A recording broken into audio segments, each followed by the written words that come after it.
اليوم بغيت نهضر على واحد المفهوم ولا واحد الكلمه اللي عندنا في المجتمع المغربي واللي هي الدساره. اللي خلاني نهضر على هذا المفهوم هذا هو انه كنعتبر ان الاستعمال الخاطئ ديال الكلمه هي من الاسباب ديال التخلف ديال المجتمع المغربي، والاسباب اللي كتخلينا اننا في المغرب ما كنتجوش واحد الناس اللي هما اسوياء واللي كيقدروا يهضروا على راسهم واللي ما مربيش فيهم الخوف وما كابرينش في القمع. انا واحد الانسان اللي ارتبط هذا المفهوم كان كيتستعمل معايا انا بزاف مني كنت صغير وبقى حتى فاش كبرت. كانوا ناس اللي كيقولوا لي انت داصر ولا كيقولوا حتى الوالديه راه مدصرين وراه غتخرجوا عليه. و انا ما عمري ما اعتبرت راسي داصر، وكنت عاشرت بنات وولاد اللي داصرين ديال بصح وكنعرف شنو هي الدساره، وانا كنعتبر راسي بانني ماشي داصر، ولكن بحكم انه كانوا بزاف الناس كيقولوا عليا انني داصر داكشي كان كيخليني نفكر في هذا الموضوع. ومع الوقت فهمت بانه الحقيقه ديالو هذا الاستعمال الجائر ديال الكلمه هذه ما كتستعملش في بلاصه في الكثير من الاحيان. هي في الحقيقه من الاسباب اللي مخليانا اننا في المغرب ما كنتجوش واحد الناس اللي تايقين في راسهم، حيت في المغرب الثقه في النفس كتعتبر انها دساره. الانسان اللي تايق وعنده لومبيسيون وكيقول انا نقدر ندير شي حوايج كتعتبر انها دساره. واحد الانسان اللي كيواجه بنادم يقول لي الحقيقه في وجهه كتعتبر انها دساره. واحد الانسان اللي ما كيخليكش انك تعفط عليه كتعتبر انها دساره. هو واحد المجتمع اللي كيكون كنعتبروا فيه كل شيء دساره بهذه الطريقه هذه، راه ما غينتش لينا واحد الناس اللي اسوياء اللي قادرين يديروا شي حوايج اللي قادرين يطالبوا بالحقوق ديالهم ولا على الاقل قادرين يدافعوا على راسهم. كتعطينا واحد الناس اللي راكب فيهم واحد الخوف اللي خنوعين. وانا عندي بزاف ديال لي زانيكدوت في الحياه ديالي اللي كيعبروا على هذه القضيه هذه. ولكن غنشارك معكم وحده اللي فاش كنت صغير صراحه كنعتبرها انا ايديفيونت، زعما معبره جدا. فاش كنت صغير كنا كنلعبوا كره وسط البلوكات، انا كنهضر لكم ما فايتش 8 سنين 7 سنين 8 سنين. كنا كنلعبوا كره، كان واحد السيد ديما كيجري علينا.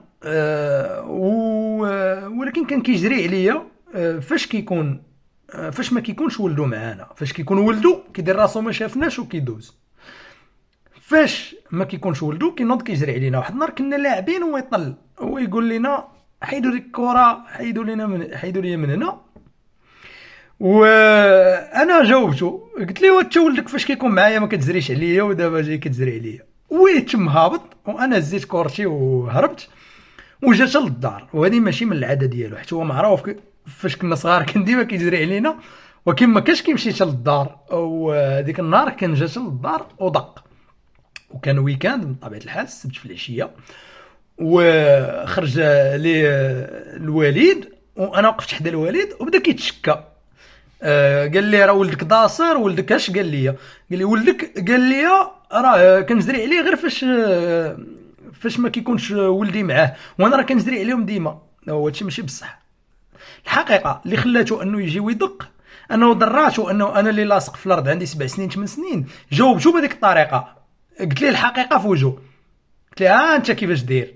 يعني انت باش ما كيكونش ولدك كتميك، فاش كيكون ولدك كتميك، فاش ما كيكونش ولدك كتنوض تزري علينا.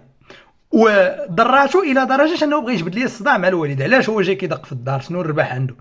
انه يدبر لي في شي تفرشيخه من عند الوالد ولا انه يجبد لي الصداع. الحقيقه انه الوالد ديالي ما دايرش بحال هكاك. بقى كيتصنت ليه دخلنا للدار. سد الباب ويقول لي اش هذا خاين هذا كاع ما دي عليه اللي يجي كيعاود لي فهادشي. هذه هي الحقيقه اللي قال لي ملي دخلنا للدار. و انا قلت ليه غير الحقيقه، وكون ما كانتش بصح ما غاديش نقول عليه. ولكن هذا المثال هذا راه يمكن لكم تقيسوا عليه جميع المواقف في الحياه. يعني انت واحد الاستاذ اللي قلتي ليه في وجهه انه انت راه ما كتقريش ولا انت راه ما كتجيش، من جهه اخرى يحط لك امتحان صعيب باش يخرج عليك ولا يتعدى عليك في النقطه.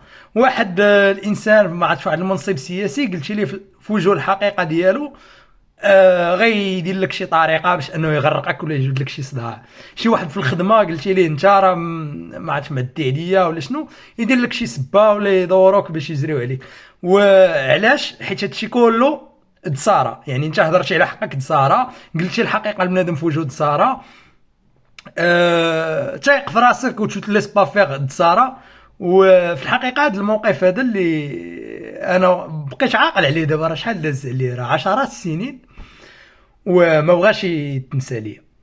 حيت معبر على هذه القضيه ديال التصاره اللي كنت كنسمع انا ديما، واللي ما كتستعملش في بلاصتها. حيت انسان، واحد الانسان اللي يمكن لينا نقولوا عليه انه ضاصر، هو واحد الانسان اللي كيتعدى على ناس اخرين، اللي كيحقر على واحد الناس اخرين. هذه هي الضساره الحقيقيه. الناس اللي كتخرق القانون، هذه هي الضساره الحقيقيه. اما واحد الانسان اللي غير كيطالب بحقه، ولا il se laisse pas faire، ولا كيواجه الناس بالحقيقه ديالهم في وجههم، هذه ماشي دساره. ومادام حنا في المجتمع المغربي ما وعيناش، ما ولاش عندنا واحد الوعي كبير، سورتو على مستوى الناس اللي كيعتبروا راسهم انهم عاليين، ولا انهم سلطه، عندهم سلطه على واحد الناس اخرين، ما فهموش بلي هذيك ماشي دساره، وبلي بالعكس راه مزيان يكون عندنا في المجتمع ناس بحال هكاك.